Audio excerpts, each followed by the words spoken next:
வணக்கம். இல்லாத திட்டத்துக்கு எப்படி சார் ஒன்றிய அரசு நிதி ஒதுக்கும்? கோவை, மதுரை, ஒசூர் ஆகிய இடங்கள்ல மெட்ரோ பணி திட்டத்துக்கு இன்னும் ஒன்றிய அரசு ஒப்புதலே கொடுக்கல.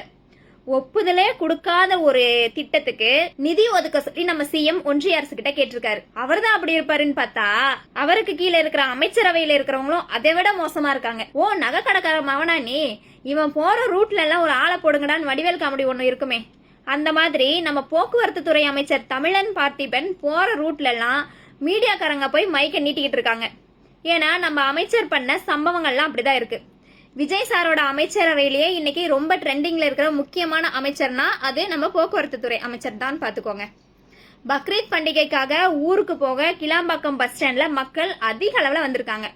சிறப்பு பேருந்துகள் எதுவுமே இல்லாம மக்கள் சிரமப்பட்டுக்கிட்டு இருந்த நிலையில ரிசர்வ் பண்ணி எல்லாம் அங்க உட்கார்ந்துருப்பாங்கல்ல, அந்த பயணிகள் எல்லாம் கீழே இறக்கி விட்டுட்டு கீழே வெயிட் பண்ணிட்டு இருந்த மக்கள் எல்லாம் அந்த பஸ்ல ஏத்தி விட்டுருக்காரு.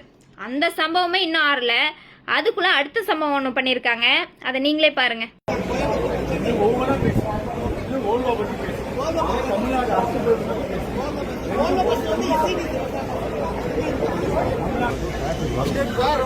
வாழ்வ பஸ்னா அது ஏதோ பிரைவேட் பஸ் நினைச்சிட்டு அத பத்தியெல்லாம் என்கிட்ட பேசாதீங்க, அரசு பஸ் பத்தி மட்டும் என்கிட்ட பேசுங்கன்னு அமைச்சர் சொல்லியிருக்காரு. ஐயா அதிகாரிகளே, அவர்கிட்ட கொஞ்சம் சொல்லுங்க.